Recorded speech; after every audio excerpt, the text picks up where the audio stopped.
Hi, everyone. I'm here today with Felix Malombe. Felix is the Executive Director and CEO of STEAM Labs Africa. He's also an ambassador to the UN for Teach SDGs. Welcome, Felix. I'm really excited to chat with you today. Thank you very much. It's a pleasure. It's all mine. Thank you. So, as the Executive Director of STEAM Labs Africa, can you tell me about that work and maybe give us some examples of what you're working on currently? Like you mentioned, my name is Felix Malombe. I'm a Kenyan. I live in Nairobi, Kenya, and the nearby counties. And what we normally do at STEAM Labs Africa is we have a variety of things, and maybe the first thing I would do is just talk briefly about the history of STEAM Labs Africa. I went to university a few years ago to do computer engineering. And when I was in school, the experience was that of, we being taught how to, program and work with computers, but we don't have computers in the first place. And that I'm supposed to be a computer engineer in the end of the 5 years. And that put me in a place of wanting to know what is it that I can do about the current situation. And as I continued, I started chatting with a few of my friends. And by the time I was clearing my university, I had cleared with good grades because a lot of was regurgitating of information and studying an analog and digital electronics, which you are not seeing at any given time. And so I thought the problem would be something to do with education and not just engineering, not because the lecturers don't like giving us what we need to see, but rather a concern around the way education is brought forward. And so I started now looking at what it is that, is happening in the area of education. And the university I went to is known in Kenya and around East Africa as a leader in the area of technology in education and the leader in teacher training. So I said, maybe this is the area I want to pursue even as I continue doing my engineering course. And luckily, I started having conversations with the Department of Mathematics in Education, Department of Educational Technology, and then we started now studying and having workshops with teachers. That is way back in 2013, 2014. Over time, I would graduate, and then I joined one of the companies that does auditing, and this is now things to do with cash flows and stuff. And we talk about, it's called the KPMG. It's one of the big 5 auditing firms. But then at that point, I felt, again, I was being placed in the wrong place because I did well in my university and in my grades in high school. So again, I started saying, I want to look for an opportunity in a school.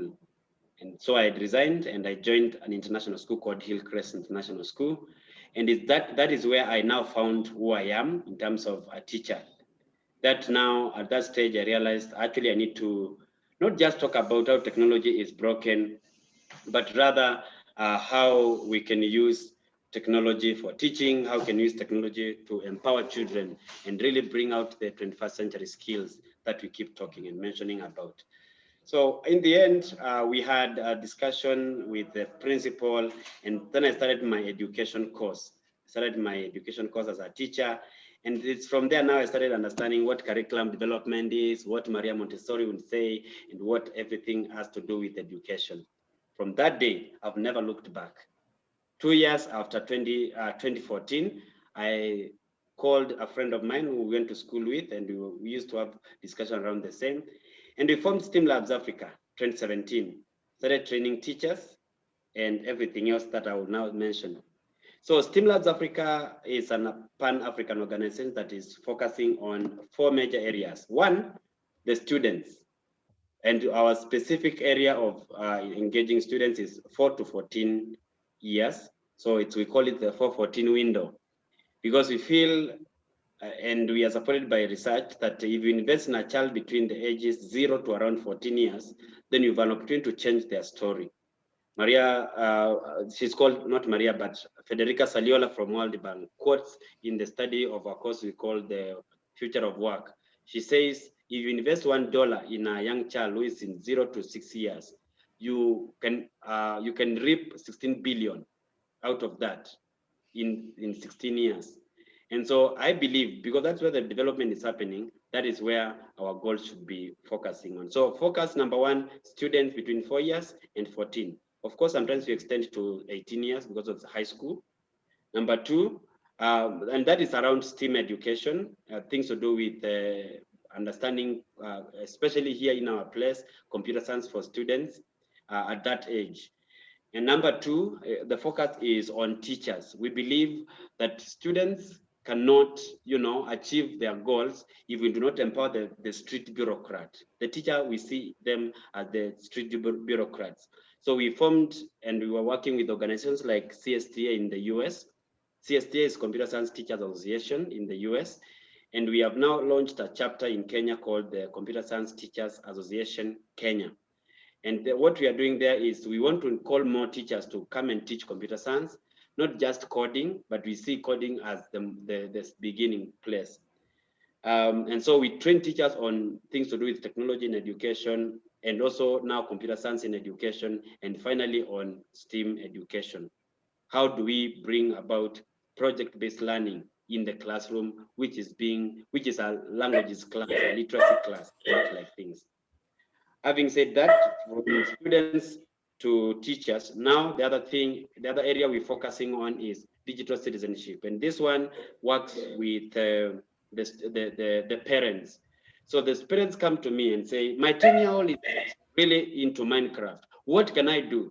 And I say, you are lucky. You are lucky you have a child who is deep in Minecraft. Maybe we need to look at what it is that you can do with that. And we tell them now, a child is not addicted to the internet. They are not addicted to the game.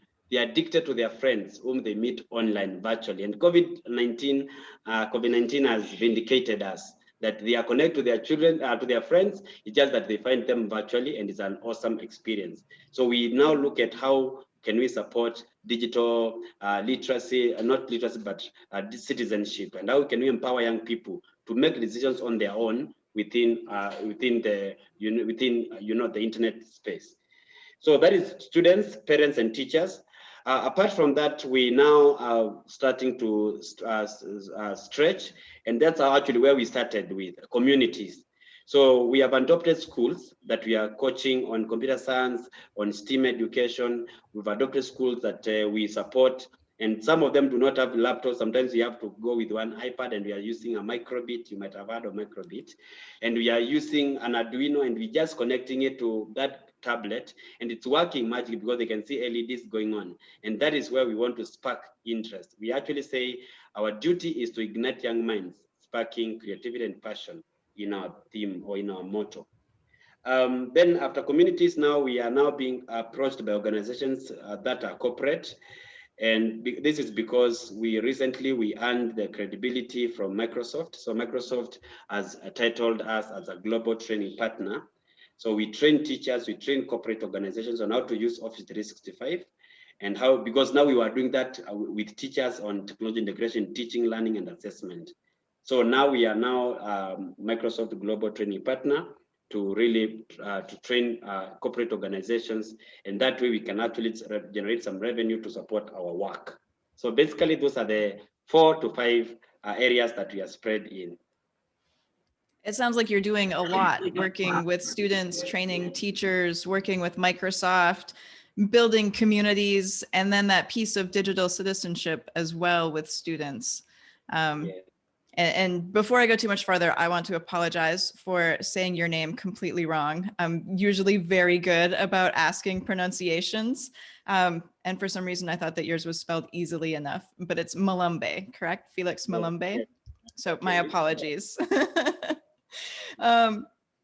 Can you share one of your favorite STEAM projects? You gave me a little vision of what's happening in the schoolroom with schools that may or may not have computers, and hooking up Arduinos and hooking up microbits and getting the students to see the lights and understand the connections. But what are some of your favorite things that you work with students? First of all, even before I share my screen, for me, the greatest asset that I have in my classroom, it's not the technology, it's the student. I see students as the person, you know, when we talk about innovation, I see them as the people who need to be innovative. And so from simple projects like a scratch game to extended projects where they are now doing things to do with, microbit, things they are working on with things to do with mobile app development. All those things are things that I've always enjoyed looking at my students build such projects. And so at the moment, I'm going to just share with you one of the projects that my students were doing recently, and it's around mobile app development. They were making an app that can help people who are struggling if they go to a city where they don't speak the right language. And so they were using something we call the Tankable. Just want to share that in a moment. Just let me get it. So Tankable is a drag and drop platform that students use to develop programs or programming apps, to program apps. The project is the way, when you're building the project, you are looking at two areas. One is the area of, developing a project that that is going to, I'm not going to do this, but I think it should work. We had visioned it. So what normally happens is that they look at the design, and design is a big thing because one of the other things, approaches that we use is called design thinking. And so design thinking helps us to address the user, but also focus on the looks of a specific project in the aim of ensuring that you meet the need of that specific person. So in that video that gave us inspiration, a lady was the lady was in what is this country, Germany, and then they were struggling with how they can actually communicate with the people there. So they wanted something that is going to give them an opportunity to translate the way they do things. They wanted a platform that is going to read where they are going and tell them what exactly they are doing at any given time. So we said now we can come up with a project that's going to be geared towards helping that specific person. And so we chose Thunkable as our preferred platform to be able to really bring this to fore. So my students worked together and they were able to build different projects. Maybe I need to now share my screen and show what is it that I'm saying. Called the Speech Recognizer app.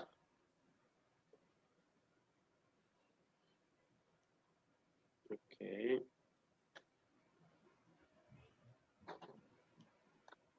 I just need to share my screen once again. I think I was sharing the wrong.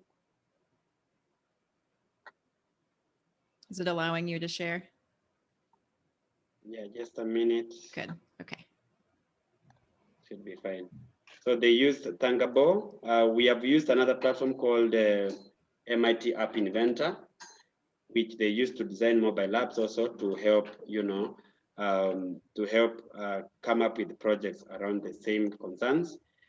Our motivation is driven from the Sustainable Development Goals. So we identify needs from that, and then we are able to pick up projects from that as line of inspiration. I'm having a simple challenge. Sorry. Thinkable.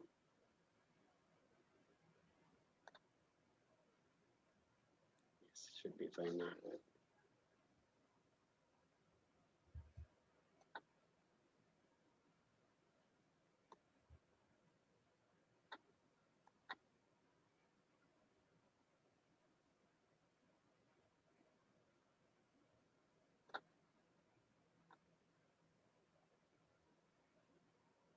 Yes, I think you can see.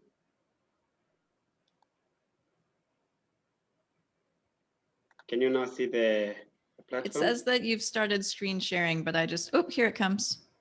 Okay. All right. Okay, so here it's a simple platform that my students were making, and the inspiration was, as I've explained, a student in Germany who has got a scholarship is struggling to read the directions. So they want something that they can even indicate or they can speak to or even as mentioned the statements, then the word will appear on the green screen that you can see here. And on the pink one, the expression will be explained in English. Or maybe they can take a photo and then it's actually they are able to do that. So what they would do, they used to have a mobile app, or maybe sometimes they used to have an iPad, and then they would go to the platform to preview.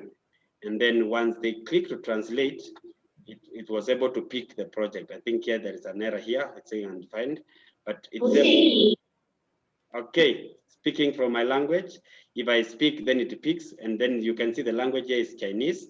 Of course, they played around with the project, of course, and you know there are different students picking different projects. So if I say a word like hello, it should be able to translate. And then we were able to program the platform, and then the students were able to build that specific mobile app, which they can download on their gadgets for the purpose of, you know, let me just do this. There you go. So they can download and publish the project on iOS, Android, or even as a web app, where they can actually share with people who are using their gadgets. When you look at their program, they use simple code, but you can see they are saying when you click the button, it should be able to do certain things, it should be able to listen, or it should be able to prompt the speech recognizer to listen. And from there, the language should be shown on the screen. And from there, the text which is on the screen can be translated to the language of choice. And so that is the simple design they did. And this one of the things that I'm looking at for my students who are in class 6 or year 6 going up and so forth. So once you get the project from here, now you transfer it to the, you can share, I can even share with you, I can publish it on iOS or an Android gadget. And then someone who is struggling in Europe can actually have an easy way of moving around and doing their business as it were. Wow. And they're doing this, was it a drag and drop, like block type programming? I saw it on the screen and it looked. Yeah, yes, it's block and drag and drop, but also they use this, then they are able now to move to Thunderbolt, not Thunderbolt, to MIT App Inventor, which is a higher level of this. And then from there, now we go to App Lab, which is a code.org. You might have known of code.org from the team that does Hour of Code. So we move from there, then we use JavaScript. So that is the one that we were doing. And then next time we are going to be using App Lab as our guide to now build real life projects using the text-based programming for year 6s. So that is one of the projects that we have done. Amazing. Thank you. And I'm going to ask, I know you had a really great perspective talking about how it's not about the technology and not about the projects, but it's about the students. Yes. And so I'm going to guess that you find a high level of engagement and that students are pretty excited about working with the programming and being a part of the STEAM Labs projects. Yeah, I love my students. One of the things that we are doing, I can even show you a class who are students who are mixed ages, whom I was working with for a project. We were just learning about Python because we want to go the artificial intelligence. And this class is mixed from students who are in year 8, year 7, year 6, and we were celebrating in December, looking at how we can work together. Let me just pick the entire screen, then I can go specifically to that one. So our students were able to now work together to really, you know, complete a Python program. This is a mixed age, so from year 4 all the way to year 8, and the students were able to complete a whole project on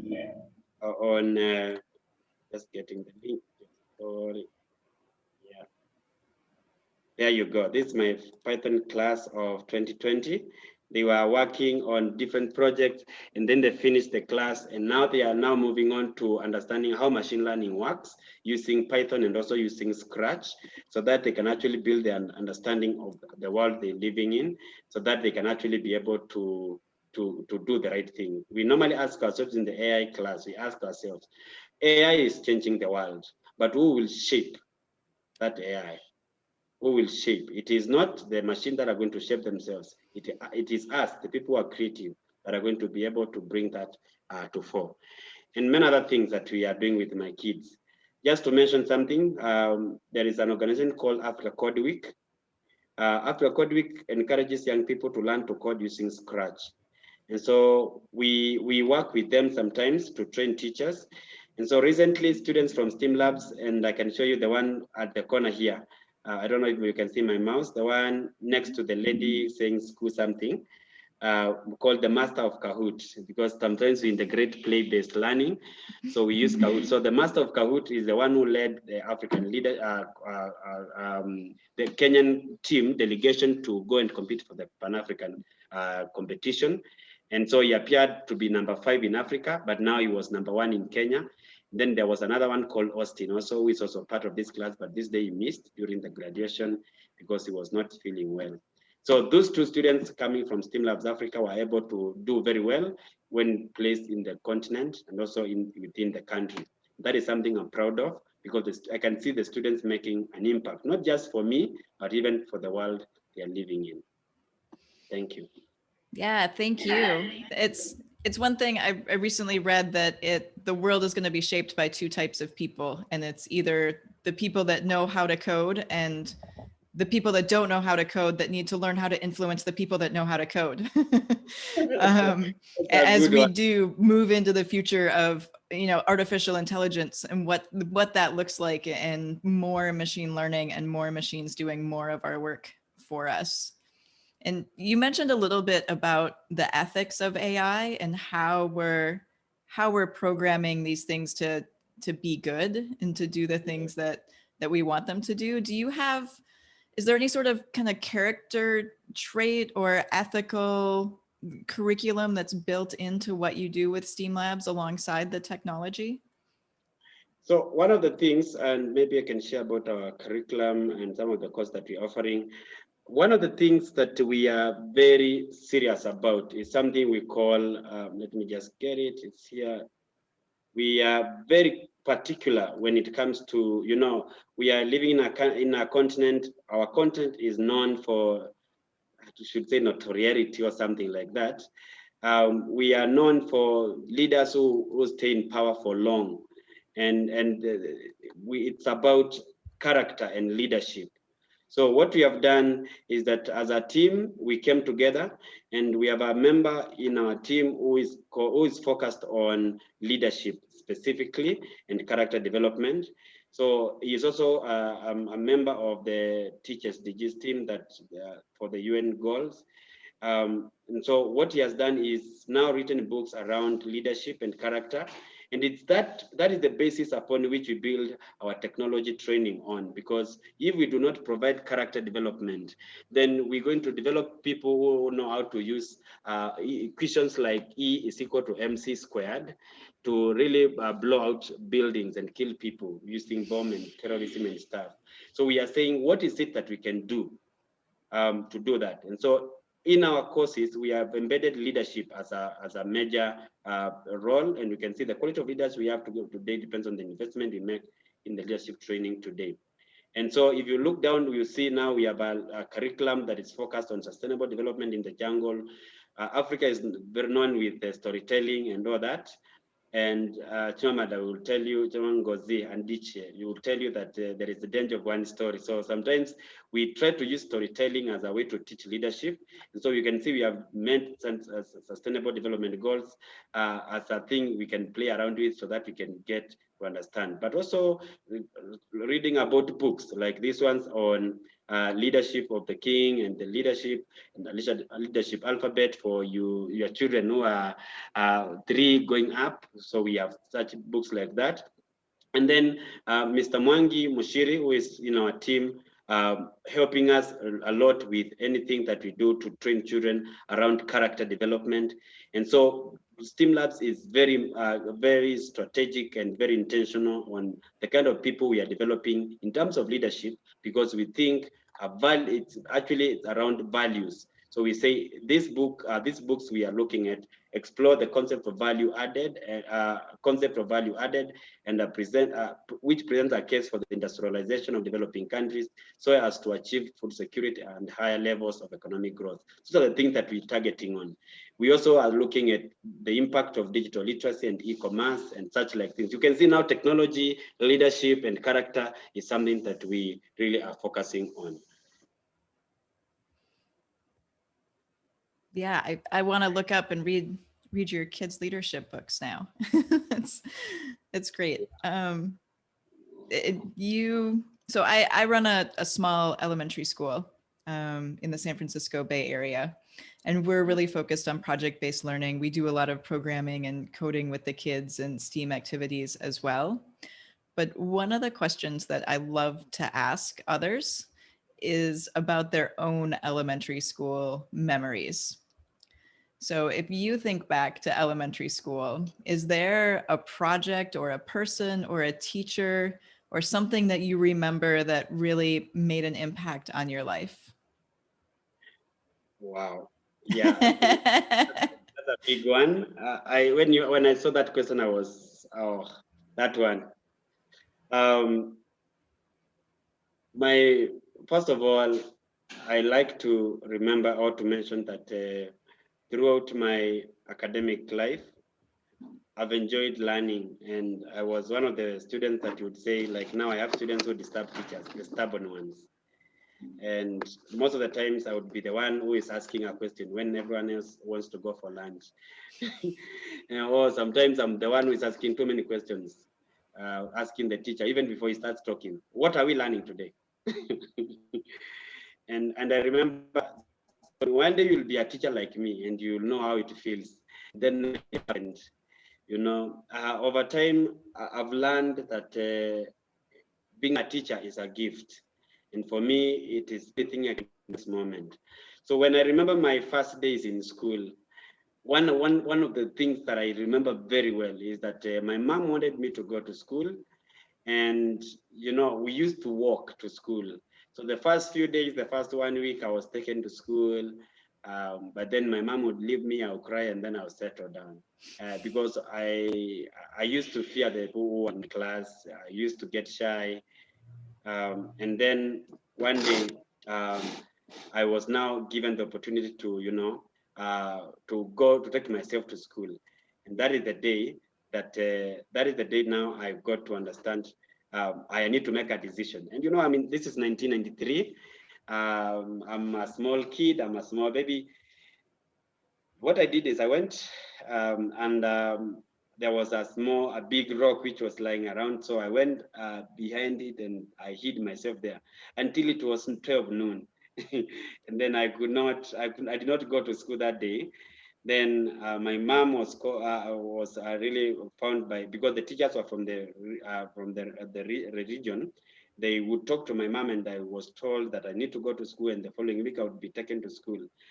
And then the teacher assured me, one of the things that I loved in the school that time is that when I went to the school, the teachers would keep assuring us, but I could not get that, that assurance that I'm really assured.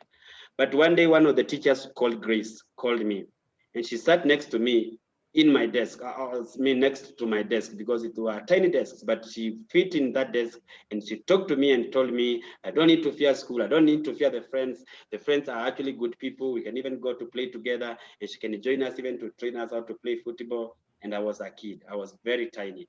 And then she joined us during the break. She was there, and I was the goalkeeper. And she assured me that I'm the best goalkeeper she has ever seen. And she would come and pass the ball to me so that I just catch it. And from that time, I've never looked back, because that teacher assured me that school is the best place. Now that's what I'm doing, because I also now support children as like more of a class teacher, or more of like a principal even, because I work a lot with kids. So I assured them, it's assurance that I have found in school that works for children.